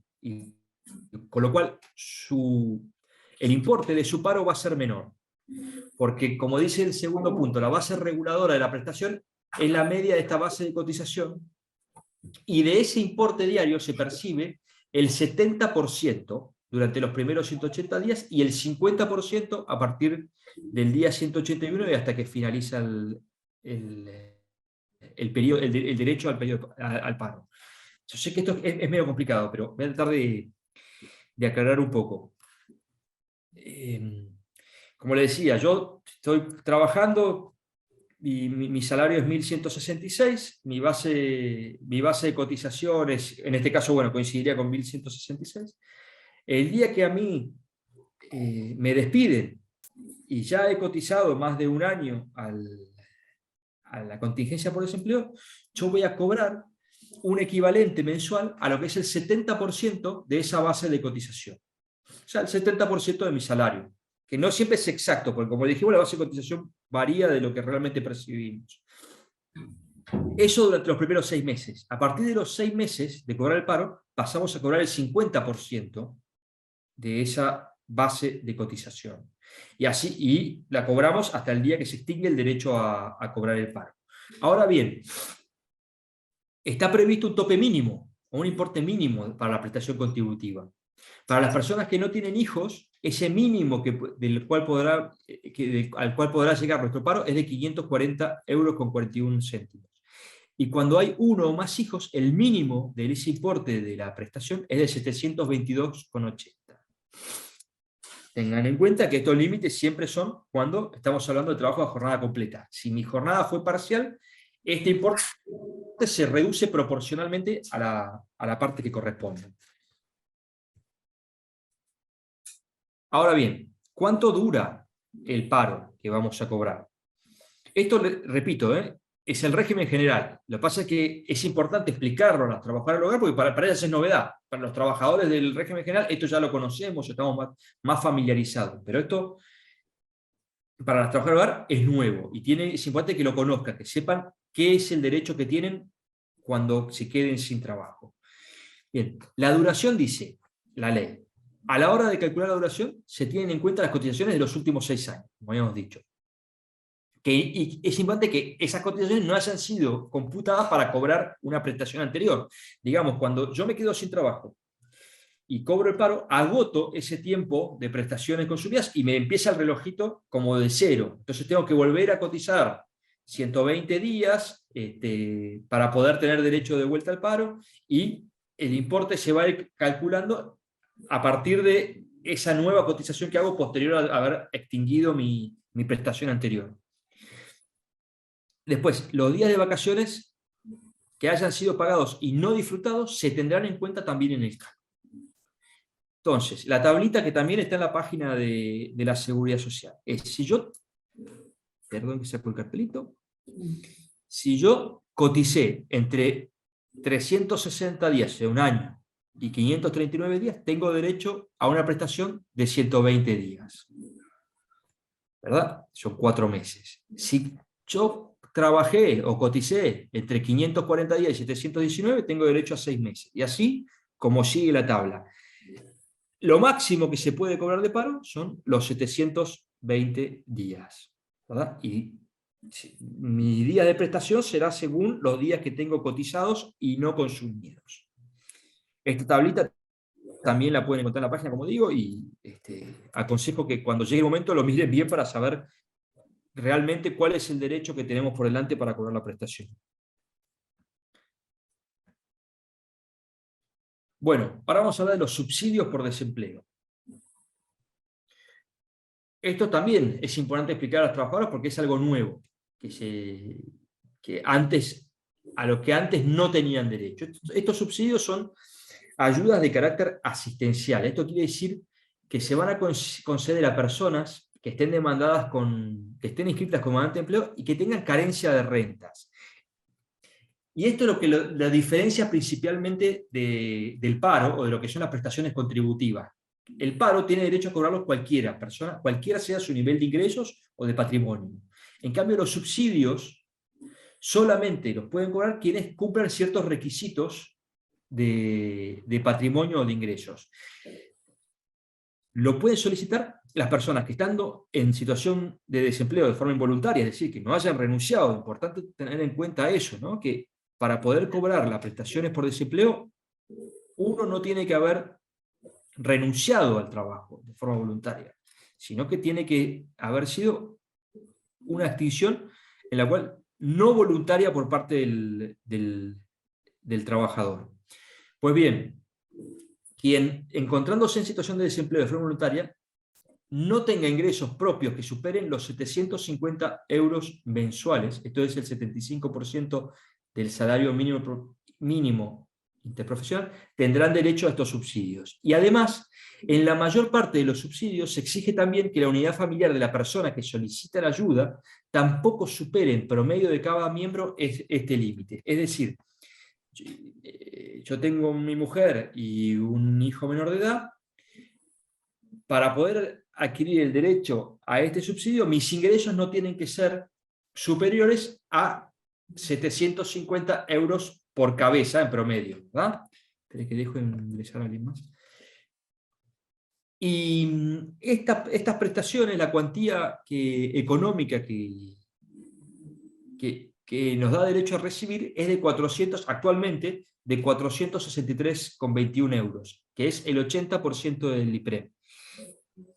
Y la duración de estos subsidios también va a variar según qué tipo de subsidio sea, que ahora vamos a ver cuáles son los tipos de subsidio que existen.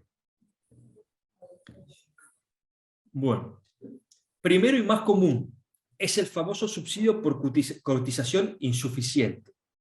Es decir, aquellas personas que no llegan a tener un año de cotización para poder cobrar el paro. Importante, porque esto se aplica ahora, sí, a las trabajadoras del hogar, que no llegan a cubrir esos 360 días para poder cobrar el paro. Esto está vigente ahora, para las trabajadoras del hogar. Y es el paro por cotización insuficiente, dice que la persona que tiene, para poder cobrar este subsidio, la persona que tiene responsabilidades familiares, es decir, cónyuge o hijos menores de 26 a su cargo, le bastará con haber cotizado a desempleo 3 meses para poder pedir este subsidio.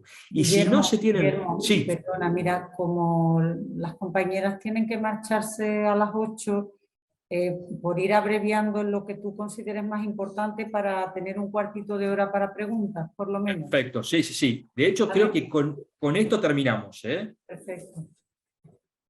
Voy a terminar los subsidios rápidamente y terminamos ahí, porque esto es lo más importante. Ya lo que viene no podemos saltearlo.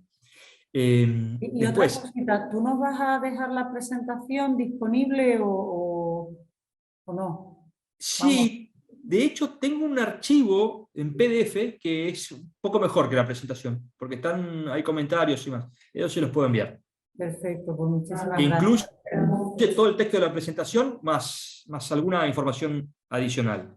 Perfecto, porque además hemos repartido una guía que hicimos el año pasado donde se recoge básicamente la información del Real Decreto 1620, pero queremos actualizarla con algunas de las modificaciones más importantes del actual Real Decreto.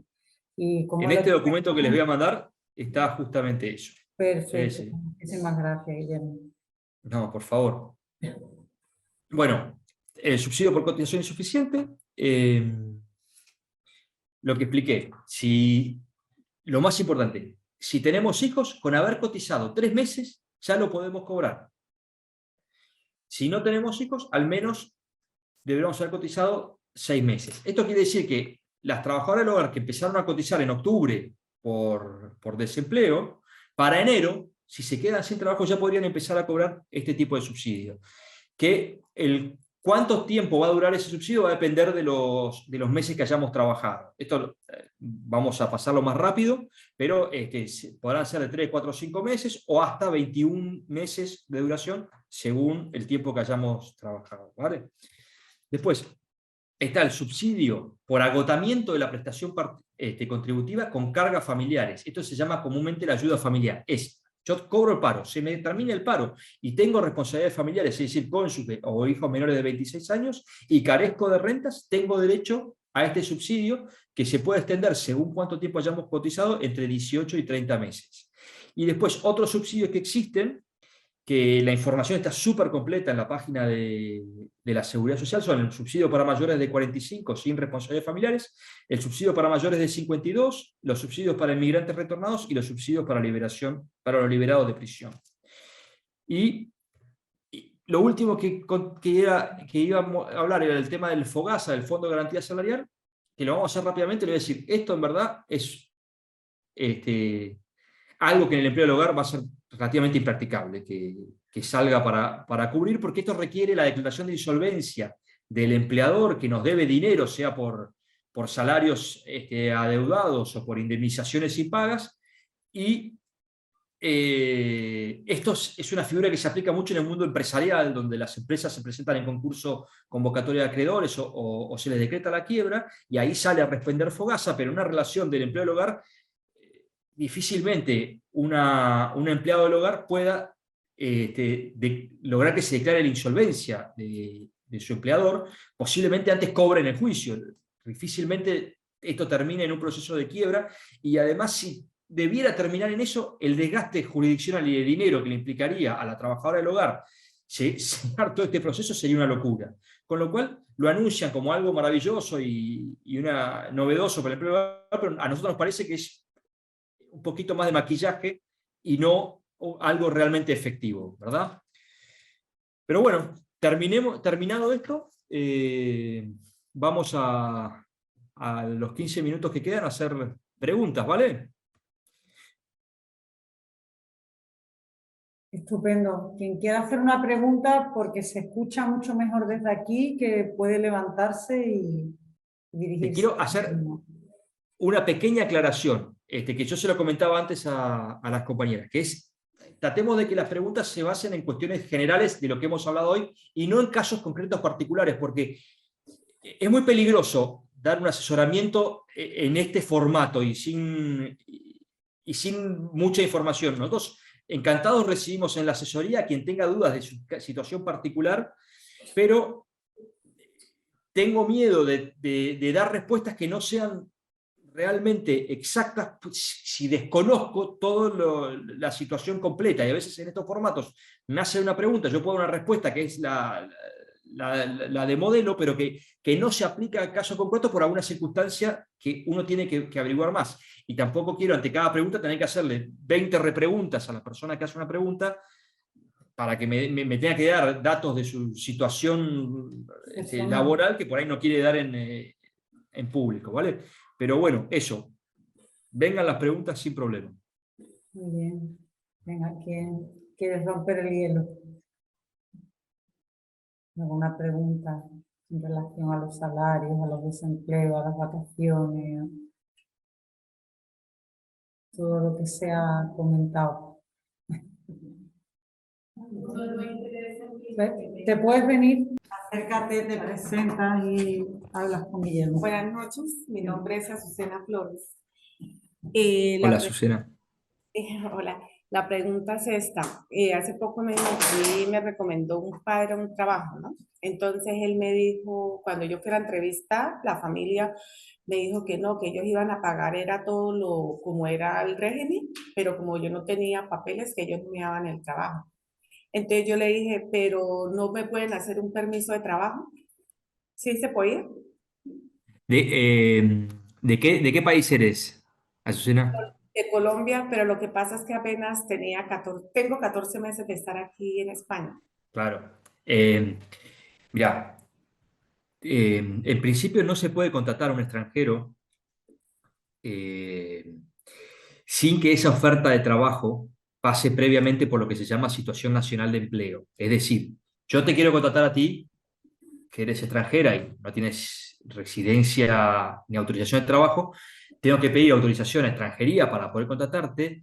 Extranjería le informa al Servicio Público de Empleo que yo estoy queriendo contratarte y ellos publican esa oferta de empleo a ver si la cubre una vacante con algún nacional o residente legal que quiera trabajar, que pueda ocupar ese puesto de empleo.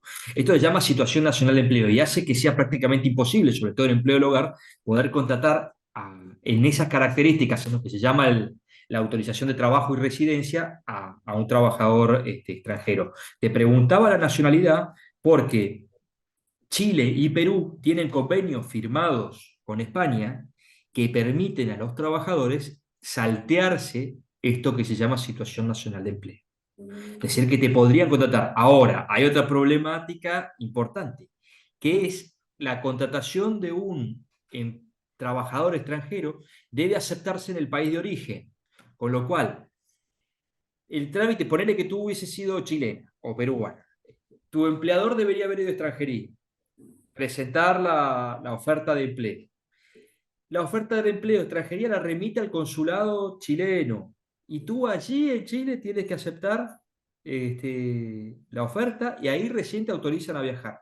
Con lo cual vuelve a ser impracticable, salvo que digas, bueno, sí, yo me puedo ir a mi país, aceptar y volver. Pero bueno, no ocurre nunca. Y además eso se aplica solamente, como te decía, a Chile y Perú. Ahora, para poder contratarte a ti ahora, aquí, tienen que pasar los famosos 3 años del arraigo social.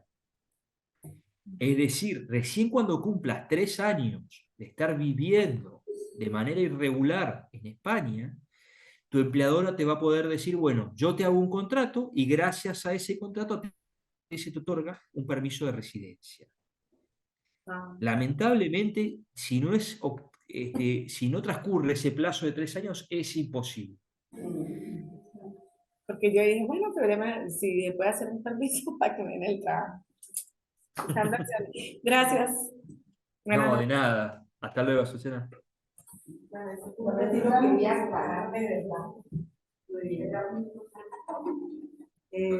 ¿Algunas preguntas más que tengáis, inquietud? Yo tengo una pregunta. Vamos a ver. Ay.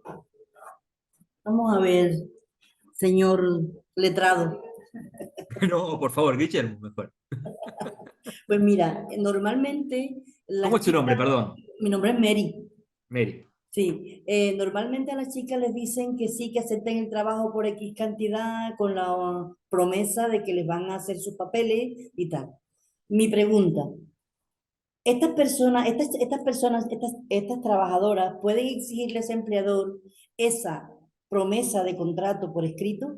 que ese compromiso que adquieren ellos, de decirle, tú vas a trabajar conmigo y cuando te llegue el momento, yo te voy a contratar y te voy a regularizar y tal, ese compromiso puede quedar por escrito para que después, al cabo de 3 años, pasa lo que pasa. No, ya no te necesito, tú te vas. No, lamentablemente ese compromiso, a ver, podría firmarse. Sería de extraño valor legal porque es un compromiso en el cual el empleador está asumiendo La relación laboral, ¿no? su relación laboral encubierta, ya, su relación laboral no registrada, es como que pone la cabeza en la guillotina solo. No lo Exacto. va a hacer, no va a reconocer que está infringiendo la ley en un convenio. ¿Se Entonces, entiende? Pero podría llegar a estar tan loco el empleador que firme un papelito que dice eso. Ahora, que eso un juez pueda obligar al empleador a dar de alta en base a ese, yo creo que no es posible. Que incluso en el insólito caso de claro, está que... asumiendo su error. Y yo te pregunto esto y te quiero que se los aclares porque normalmente ellas aguantan muchísimas cosas Totalmente. en procura de aceptar esa promesa de contrato. Entonces, que No, ellas sepan que aunque les digan misa, que aunque les digan que sí, que aunque les firmen el documento, que aunque el empleador les diga que en 3 años les va a hacer los papeles, nada de eso vale, exactamente. porque entonces, es lo que quiero que ellas entiendan y que ellas lo sepan. Muchas gracias. Súper, súper importante, es así. Por más que se lo firme en un papel, que no lo, va a hacer, no lo van a hacer nunca, pero por más que le firmen en un papel el compromiso de darle de alta en 3 meses, eso no tiene validez jurídica para poder ser ejecutado después. Y mucho menos lo tiene si es verbal. Ni hablar. Gracias. De nada. ¿Alguna compañera o compañero que quiera? Es el momento que lo Es el tenemos momento aquí. que- Venga. Una cuestión que se les quede en duda sobre el desistimiento, sobre el desempleo, sobre...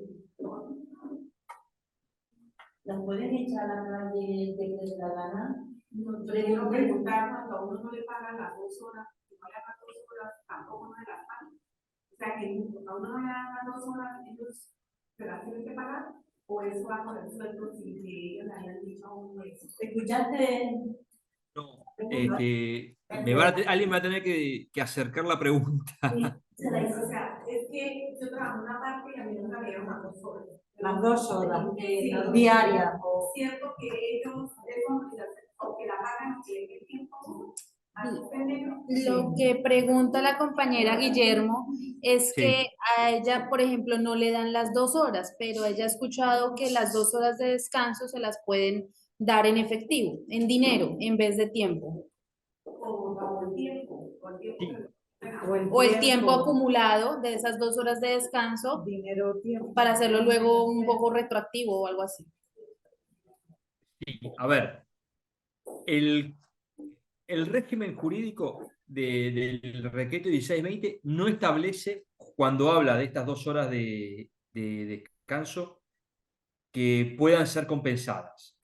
Pero nosotros llamamos lo que llamamos a esta situación, se hace la aplicación analógica de una situación. Entendemos que si la ley casi todos los descansos los permite compensar, este también debería, por más que no lo diga expresamente la ley, permitir ser compensado. Ahora es una cuestión interpretativa y te vas a encontrar quizás con un juez que entiende que sí, otro juez que entiende que no. Pero por lo general pacíficamente se entiende, la mayoría de los que estamos en esto entendemos que sí, que estas 2 horas diarias de descanso, como las demás horas de descanso que están contempladas en la ley, pueden ser compensadas. Otra pregunta. El tema del desistimiento, Guillermo. Anteriormente, en la antigua norma, las trabajadoras del hogar podían ser despedidas sin previo aviso, ¿no? Pues y a la figura del desistimiento. ¿Podríamos aclarar un poco que esa figura ha desaparecido o continúa vigente o cómo sería? Porque hablamos de despido improcedente, hablamos de despido tal, quiere decir que está aplicando la ley como debe ser, pero que aún así persiste el tema del desistimiento. Lo ha explicado. Acciones. No, yo sé a qué va la pregunta, porque yo ya expliqué un poco la diferencia entre lo que era el desistimiento y esta nueva figura del despido con causa que en el fondo es están enmascarando al desistimiento. Pero hay algo que está ocurriendo ahora, es que siguen produciéndose despidos por desistimiento. A mí ya van 2 trabajadoras del hogar que me traen la notificación de su despido por desistimiento, posterior a la reforma de la ley. Hay gente que no se enteró de esta modificación y sigue despidiendo por desistimiento. Eso es de manual un despido improcedente. No cumple con las formas que requiere el despido con causa que prevé el artículo 11.2, con lo cual, si hoy alguien es despedido invocando el desistimiento, ese es un despido improcedente que da derecho a la indemnización grande, la de 33 días por año trabajado. Gracias. Bueno, decirles que en esa guía casi todo lo que es el Real Decreto antiguo viene, que les sirve para los días, para los descansos, para todo esto. Hay una serie de cuestiones como el desistimiento, el derecho al paro y demás que queremos actualizar con la información que Guillermo nos va a pasar y que, bueno, pondremos también a disposición. Pero Otra pregunta antes que se me olvide, Isa. Sí. El tema... El sitio de trabajo siempre es el hogar, ¿verdad? Ese es el sitio de trabajo contratado, el hogar. Exactamente. ¿Qué El hogar pasa? familiar. ¿Qué pasa cuando ellas se las llevan al hospital? Que hay una persona ingresada de la familia y se las tienen que llevar al hospital a trabajar esas mismas 24 horas o esas mismas 12 horas porque son internas y se las llevan al hospital. ¿Eso está bien? ¿Está mal? ¿Cómo? Está mal. Está mal, ocurre muchísimo. Estas son preguntas de ustedes mismas, pero ¿por qué no las hacen? Escuchen. A ver, si recuerdan, cuando hablé al principio de todo de cuáles son las actividades que están excluidas de lo que es empleo del hogar, una de ellas es las relaciones de cuidado no profesionales a personas en situación de dependencia, sea en su domicilio o sea en el hospital. Si bien dice en su domicilio, lo cierto es que se aplica también, como dije antes por analogía, a lo que es en el hospital. De hecho, cuando es en el hospital, las relaciones de cuidados deben ser de cuidadores profesionales. Este es un típico caso de las costumbres que son contrarias a la ley, costumbres no legales. Cuando se configura esa situación, la trabajadora podría perfectamente invocar eso para entender que en su relación laboral se debería aplicar el régimen general con las modificaciones y beneficios que podría llegar a tener eso. Es decir, uno puede oponerse a eso. El problema es que a nosotros en la asesoría no nos gusta mucho decir, no, sí, oponete a eso, porque por más que sea lo que dice la ley, hay que tener cuidado, porque siempre en cada caso concreto la gente debe perder su fuente de ingreso. Entonces, son cuestiones complejas en cómo negociar estas cuestiones, pero que quede súper claro que eso no es algo legal. El llevar a la persona a cuidar a la trabajadora del hogar, a cuidar a la persona al hospital, no es legal. Si te vas al hospital a trabajar en tu casa, ese tiempo te lo tienen que pagar aparte. Porque tu sitio de trabajo es la casa, no el hospital. Exactamente. La manera de negociar. ¿Y cuánto es el salario normal que se paga para ir a cuidar a una persona? No, ya eso no lo sabemos nosotros. Eso hace parte de las costumbres, como dice Guillermo, de lo que está estipulado en el comercio, en el mercado, del régimen. Pero sí te da esa herramienta para negociar con tu empleador. Oye, mira, esto no entra en mi obligación. Yo conozco una persona que cuidó a una señora y está 18 días en el hospital y cuando ella era de 20 años. Diana, Ella al público, quiero ver quién es esta. no tenía más que Claro que sí. Él quiere verlas un poco, quiere conocer a quién se ha dirigido. Quiero saber a quién le estuve hablando estas 2 horas. Mírame a ver si se Voy a ver. No, yo veo acá.